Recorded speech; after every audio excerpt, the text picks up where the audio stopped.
Hello everyone, welcome to my YouTube channel. दोस्तों, SSC की site पे एक नई नोटिस आई है जिसमें ओटीआर के बारे में बात किया गया है।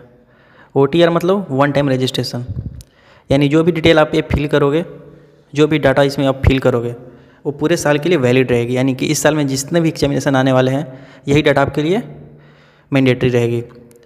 नेक्स्ट इसमें क्या कहा गया है कि यहाँ जो ओटीआर होने वाली है वह आधार इनेबल्ड होने वाली है। यानी जैसे आरआरबी में हुआ था कि बायोमेट्रिक वेरिफिकेशन हुआ था, मतलब आपको अपने यूआईडीआई के साइट पे चेक कर लेना है कि आपकी आधार की बायोमेट्रिक ऑन है या फिर ऑफ़ है। अगर ऑफ़ है तो उसको ऑन कर लीजिए। यानी कि जो भी वेरिफिकेशन होगी वो आधार के बेसिस पे होगी। यानी कि आप जो ओटीआर करोगे उसमें भी आधार इनेबल होगा। आप एग्जामिनेशन सेंटर पे जाओगे तो वहाँ भी आपका आधार मैंडेटरी रहेगा।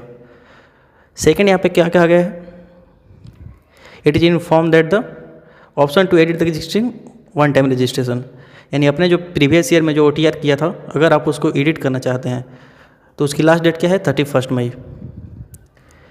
जैसे मान लेते हैं पहले आप ईडब्ल्यूएस कैटेगरी में थे, बट किसी वजह से आप अपने क्लोजिंग डेट के, यानी कि जिस भी डेट में आपका एग्ज़ाम का नोटिफिकेशन एंड होने वाला है, यानी कि फॉर्म फिलिंग का डेट एंड होने वाला है, उससे पहले तक अगर आप अपना कोई भी सर्टिफिकेट इशू नहीं कर पा रहे, जैसे ईडब्ल्यू सर्टिफिकेट इशू नहीं कर पा रहे हैं, तो आप उसको एडिट करके जनरल कैटेगरी में आ जाइए।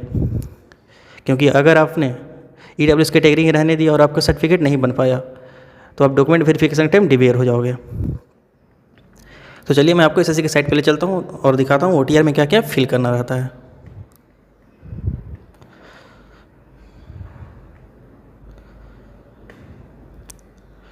तो आप देख सकते हो मैंने एसएससी के साइट को ओपन कर लिया है। यहाँ पे लॉगिन और रजिस्ट्रेशन में आपको जाना है और न्यू रजिस्ट्रेशन पे क्लिक करना है।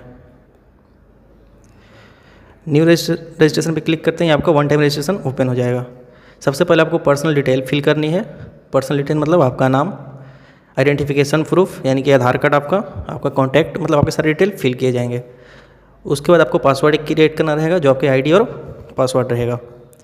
एडिशनल डिटेल में आपका नेशनैलिटी क्या है, एड्रेस क्या है, एजुकेशन क्वालिफिकेशन यानी 10th किया आपने, 12th किया, जो बेसिक आपकी क्वालिफिकेशन है वो ली जाएगी। और उसके बाद डिक्लेरेशन कि आपने जो भी यहाँ पे डाटा फिल की है वो करेक्ट है। अगर कोई भी डाटा मिसमैच होती है, कोई भी डाटा आप इनकरेक्ट फिल करते हो तो आपको ऐसे से डिवेयर कर दिया जाएगा। तो होप सो आपको ये नोटिस का इंपॉर्टेंस समझ में आया होगा, ये नोटिस किस बारे में था आपको समझ में आया होगा। तो मिलते हैं नेक्स्ट सेशन में, तब तक के लिए टेक केयर।